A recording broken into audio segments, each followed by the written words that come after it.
Hello! Good morning, good afternoon, good evening! Welcome back to the channel where today I am going to be reviewing Carnal Innocence by Nora Roberts. Now, if you follow the channel a little bit, you may realize, perhaps notice, that this is a little bit out of my usual reading realm. Now, why have I embarked into the romance genre? Well, this recommendation came about with a conversation that I had with fantasy author Janny Wurts. Check me out, name dropping there, in the page 2 in forums. Well, me and a few other people, Steve was there, and Susanna Imaginario from Den of the Weird, and a few other people. But anyway, so the point, during the conversation, I was talking about the sort of rubbish that is the paranormal, sexual, werewolf, sexual fantasy type thing. I think Janny misunderstood me, and my point was that there's no literary value in that sort of highly explicit sexual stuff, but Janny said that there is value in the romance novels, and she came up with a romance reading challenge, and one of the books in the list was Carnal Innocence. And I know Susanna read it as well, and I promised that I would read the book, and I've read it, and this is my review. Nora Roberts, for those of you who may not be aware, she is a romance fiction writer. She was the first woman to be inducted into the Romance Writers Hall of Fame, so I checked this out in the Wikipedia. I didn't know such a thing existed, and I knew the name. I've seen her in, not seen her books in the bookshelves of bookstores, and obviously loads of novels, lots of books sold, very popular. Right, I mean, romance fiction is the biggest selling genre in the world out there, so big name there. But anyway, so Carnal Innocence, I mean the title, Carnal Innocence, it actually does the book a bit of a disservice.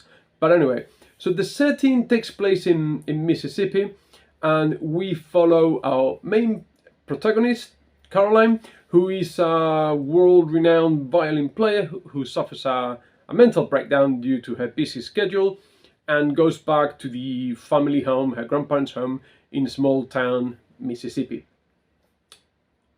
Quite conveniently for the plot, I suppose, coincidental to her arrival, there's a string of murders. A series of women have been horrifically tortured before being killed, and the bodies start to appear, and there's an investigation. I've got to be honest, I must admit, the book was an enjoyable read. I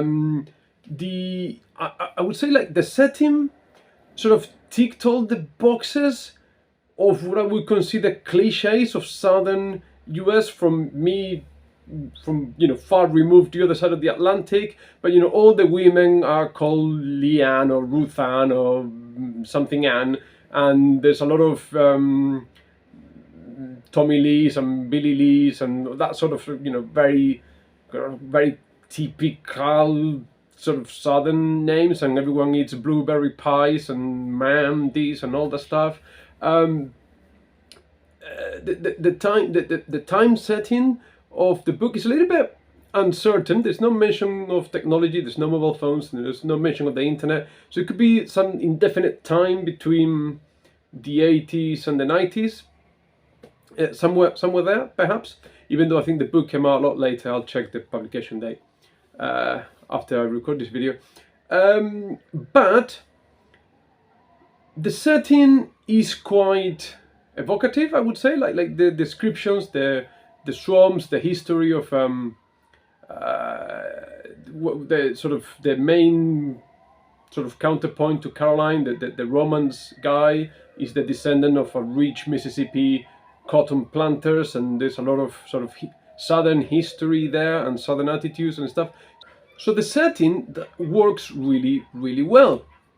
And Nora Roberts can certainly thread a plot together as we follow different characters, and sort of keeps you kind of guessing who the killer might or might not be. Although I have to admit, I wasn't very far off the mark when I started reading the book as who my suspects were. But it is, I think, more than, I mean, there's a romance element and there's a couple of sex scenes, although they're not overly explicit. I don't need explicit sex scenes in my books. I don't, it's not what I read for. So, but that wasn't the overriding theme. I think more than romance, it was more of a thriller, maybe a crime thriller with a bit of romance in. So it worked for me. It was an enjoyable read, and maybe perhaps I will pick up another book from Janny's list. So would I recommend it? I tend to not recommend anything. I just give my opinion on the book. So I enjoyed it. I suspect perhaps these kind of books are more like sort of, they're very, perishable. This is sort of linking back to my last video about, do books have an expiry date? I think these are sort of bestsellers, summer reads. It's a quick entertainment, but there's no real sort of value to staying power. That there's nothing magical, or there's nothing groundbreaking, or there's nothing to really sort of call home excited about. But like I said, was entertaining? Yes, it was. Did I overcome a little bit my reluctance to engage in the genre? For sure. But like I said, I don't think it is that romance heavy. There is romance, but that's not the main thing. Although some of the descriptions is a little bit too metaphorical for my taste. And I think page 275, I was cringing a little bit. But it was enjoyable. I'm glad I read it. And I may pick up another one. I think Black Silk. The titles are something else altogether. But anyway, this is all I have for today. Thank you ever so much for watching. And if you're interested in Janny's reading romance reading challenge, I will leave the list of books that she proposed in the description below.